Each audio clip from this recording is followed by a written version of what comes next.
ماں سے مطالبہ کیا، ماں نے حضرت عمر سے مطالبہ کیا کہ عید آ رہی ہے، بچے کپڑے مانگ رہے ہیں۔ یہی موقع ہوتا ہے جب لوگ پھسلتے ہیں۔ تو عمر نے فرمایا میرے پاس تو پیسے کوئی نہیں، پیسے کوئی نہیں۔ تو اب دونوں میاں بیوی سر جوڑ کے بیٹھے ہیں کہ بچوں کی خواہش کیسے پوری کریں۔ تو فاطمہ بنت عبد الملک کی ایک ترکیب آئی، وہ کہنے لگی آپ ایسا کریں، اگلے مہینے کی تنخواہ آپ ایڈوانس لے لیں، میں اس سے کپڑے سی لیتی ہوں اور گھر کا خرچہ میں گھر بیٹھ کے کوئی مزدوری کر کے پورا کر لوں۔ ان کا ہاں یہ ہو سکتا ہے۔ تو وہ تشریف لے گئے اور اپنے خزانچی کو بلایا، وزیر خزانہ مزاحم، کہا بھائی ہمیں اگلے مہینے کی تنخواہ ایڈوانس چاہیے، ہم نے بچوں کے کپڑے بنائے۔ تو مزاحم نے کہا آپ مجھے لکھ کر دے دیں کہ آپ اگلا مہینہ زندہ رہیں گے، میں آپ کو تنخواہ ایشو کر دیتا ہوں، میں آپ کو تنخواہ دے دیتا ہوں۔ تو کہنے لگے اللہ تجھے روشن کرے، تو نے مجھے روشن کر دیا۔ اور گھر آ کر کہا فاطمہ میرے بچوں سے کہہ دو کہ تمہارا باپ کپڑے لے کے نہیں دے سکتا۔ اور یہ اس وقت کی بات ہے جب 3 بر اعظم میں زکوٰۃ لینے والا ایک فرد باقی نہیں بچا، یہ اس وقت کی بات ہے۔ لوگ زکوٰۃ لے کے نکلتے تھے اور لینے والا کوئی نہیں ہوتا تھا۔ جب عید کی نماز پڑھائی اور سارے سرداران مملکت اور شاہی خاندان کے لوگ ملنے کے لیے آئے، جاہو جلال بنو امیہ نے کر کے دکھایا، تو حضرت عمر کے بچے بھی آئے، تو وہ اسی پرانی حیات میں، تو ان کے ایک بیٹے ہیں عبد الملک جو باپ سے بھی 4 رات آگے تھے تقوی میں، اور ان سے 1 ہفتہ پہلے ان کا انتقال ہوا، 1 ہفتے بعد پھر ان کا والد کا بھی انتقال ہوا۔ تو حضرت عمر کی آنکھوں میں پانی بھر آیا اور کہنے لگے بچوں آج تو میں دکھ تو ہوگا اپنے باپ پر کہ 3 بر اعظم کا خلیفہ ہو کر ہمیں کپڑے بھی لے کے نہ دیے۔ تو عبد الملک نے کہا نہیں امیر المومنین، آج ہمارا سر بلند ہے کہ ہمارے باپ نے خیانت نہیں کی ہے، آج ہمارا سر بلند ہے، ہمارے والد نے خیانت نہیں کی۔ حکومت ہے، 3 بر اعظم پر حکومت ہے۔ ایک دفعہ گھر میں تشریف لائے تو بچیاں ایسے منہ پہ کپڑا رکھ کے بات کرنے لگی، تو آپ نے بیٹیوں سے پوچھا بھائی یہ منہ پہ کپڑا کیوں رکھا ہو؟ تو گھر میں کام کرنے والی ایک خادمہ تھی، وہ رونے لگی، کہنے لگے امیر المومنین تو نے ساری دنیا کے گھر بھر دیے، تو تیرے گھر کا یہ حال ہے کہ آج تیری بیٹیوں نے کچا پیاز توڑ کے روٹی کھائی ہے، اس کی منہ میں بو ہے، اس کی وجہ سے منہ پہ کپڑا ہے۔ تو عمر رضی اللہ تعالیٰ عنہ بیٹھ کے رونے لگے، کہا میری بچیوں میں تمہیں بڑے اچھے کھانے کھلا سکتا ہوں لیکن میں دوزخ کی آگ برداشت نہیں کر سکتا۔ جب ان کے انتقال کا وقت آیا تو ان کے سالے مسلمہ جن کا میں نے پہلے نام بتایا، کہنے کہ بھائی امیر المومنین آپ بچوں پہ بڑی زیادتی کر کے جا رہے ہیں۔ کہنے کہ کیا؟ کہ ان کے لیے 1 پیسہ نہیں چھوڑا، کیا کریں گے آپ کے مرنے کے بعد؟ تو حضرت عمر نے کہا مسلمہ حرام میں نے کھلایا نہیں، حلال میرے پاس تھا نہیں، تو کیا اوروں کا حق کھلاتا؟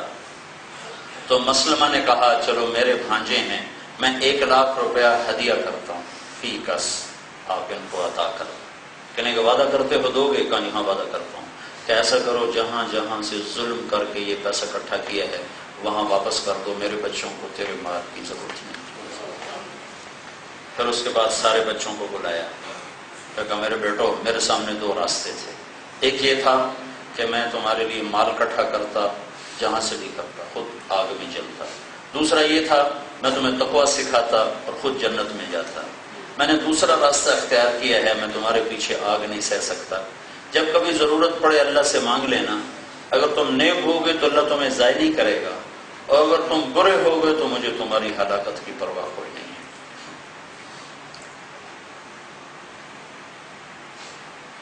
آج ان کا انتقال ہو رہا ہے، تو رجا کو بلا کر کہہ رہے ہیں کہ رجا مجھے قبر میں اتارنے کے بعد دیکھ لینا میرے ساتھ کیا ہوتا ہے۔ تو ان کی میت کو چارپائی کے قریب چارپائی سمیت ان کی میت کو قبر کے قریب کیا گیا، اور میت اٹھانے کے لیے اب لوگ پڑھ رہے ہیں کہ وہ رومال لاؤ، یہ لاؤ، وہ لاؤ، پھر تیز ہوا کا جھونکا آیا اور ایک پرچہ یوں لہراتا ہوا عمر کی چھاتی پہ آ کے گر گیا۔ تو لوگوں نے پرچے کو اٹھا کے دیکھا تو اس پہ لکھا تھا بسم اللہ الرحمن الرحیم، براءۃ من اللہ لعمر بن عبد العزیز من النار، اللہ نے عمر کو جہنم سے آزاد کر دیا مرنے سے پہلے۔ اور پھر ان کو قبر میں ڈالا اور رجانے، اور کہتے میں نے ان کے کفن کی سر کی گرہ کو کھولا تو میں نے دیکھا اپنی جگہ پہ چہرہ فکس، اور کأنہ فلقۃ قمر، یوں لگتا تھا 14ویں رات کا چاند قبر میں اتر آیا۔ 3 بر اعظم پر بادشاہی کر کے اگر ایک آدمی اتنی بڑی جنت بنا سکتا ہے تو اسلام آباد کا تاجر چھوٹی سی تجارت میں اللہ کو کیوں نہیں راضی کر سکتا؟ ترجیحات بھائیوں بدلنی پڑیں گی، ترجیحات ہماری زندگی کی بنیاد ہے، جو حضرت علی رضی اللہ تعالیٰ عنہ کا فرمان ہے اپنے بچوں کو نصیحت وصیت لکھوائی، آخری ایام میں وصیت لکھوائی، اس کے چند الفاظ احی قلبک بالموعظہ ونورہ بالحکمہ وقوہ بالزہد وظللہ بالموت وقررہ بالفناء واعرض علیہ اخبار الماضین وصر فی دیارہم وانظر فی آثارہم این حلوا فإنک ترا قد انتقلوا من دار الغرور ونزلوا في دار الغربة فإنك سرت كأحدهم فلا تبع آخرتك بدنياك بل بع دنیاک بآخرتک۔ یہ سارا مضمون ہے۔ کس کو وصیت ہو رہی؟ جو جنت کے پہلے سے ہی سردار ہیں۔ یہ مجھے آپ میرے نبی نے کہا حسن حسین جنت کے نوجوانوں کے سردار ہیں۔ عمل ابھی شروع ہی نہیں، ابھی تو وہاں کا دودھ بھی نہیں چھوٹا، اور میرے نبی نے بشارت دی کہ حسن اور حسین جنت کے نوجوانوں کے سردار ہیں، اور میری بیٹی فاطمہ جنت کی عورتوں کی سردار ہے، اور علی کا گھر میرے گھر کے سامنے ہے۔ یہ اتنے بڑی بشارتوں والے لوگ ہیں۔ آپ نے دونوں کو اٹھایا۔ عرب میں بچہ اٹھانا عیب تھا، عرب سردار بچہ اٹھائے عیب تھا، اور اٹھا کے باہر آنا اس سے بڑا عیب تھا۔ تو آپ نے دونوں کو اٹھایا، یہاں پر اٹھاؤ تو کچھ معقول ہوتا ہے، یہاں بٹھایا، یہاں ایک کو اس کندھے پر ایک کو اس کندھے پر، اور ان کو یوں سہارا دے کر باہر بھری مجلس میں آ گئے۔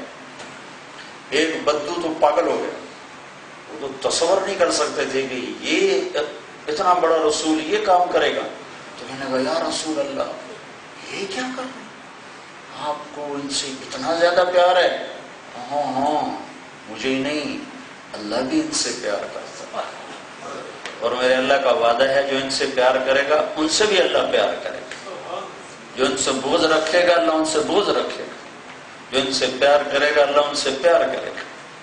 آگے حضرت عمر تھے، کہنے لگے او بہت بڑی سواری ہے بھائی، بہت بڑی سواری ہے بھائی۔ تو آپ نے فرمایا سوار بھی تو دیکھو کتنے بڑے سوار ہیں۔ ان کو وصیت لکھوائی جا رہی، جنتی و جنتی کو وصیت لکھوا ہے، احی قلبک بالموعظہ، میرے بیٹے دلوں کو زندہ رکھنا قرآن کے ساتھ۔ جب اسلام آباد کے تاجر کو سال گزر جائے قرآن کی شکل ہی نہ دیکھے تو دل زندہ ہے کہ مر چکا ہے؟ پورا مہینہ گزر جائے قرآن کی شکل ہی نہ دیکھے، پڑھنا تو بڑی بات ہے۔ احی قلبک بالموعظہ، یہ دل زندہ رکھنا، یہ کیسے زندہ ہوتا ہے ابا جان؟ کہ میرے بیٹے یہ قرآن کی تلاوت سے زندہ ہوتا ہے۔ وَنَوِّرْهُ بِالْحِکْمَةِ، اس میں روشنی کے چراغ جلاتے رہنا، اسے روشن رکھنا۔ یہ کیسے روشن ہوتا ہے؟ یہ اللہ کے رسول کی حدیثوں سے روشن ہوتا ہے۔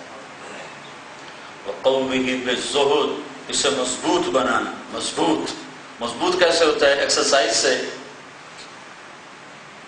نہیں۔ یہ کیسے مضبوط ہوتا ہے؟ یہ دنیا کی بے رغبتی سے مضبوط ہوتا ہے۔ وَظَلِّلْهُ بِالْمَوْتِ، اور اسے موت کی یاد دلا کر اس پر قابو پانا، اس کو ذلیل کر کے رکھنا، تابع کر کے رکھنا۔ وَقَرَّرْهُ بِالْفَنَاءِ، اور اس سے اقرار لینا کہ تو نے بھی مر جانا ہے۔ وَأَعْرِضْ عَلَيْهِ أَخْبَارَ الْمَاضِينَ، مری قوموں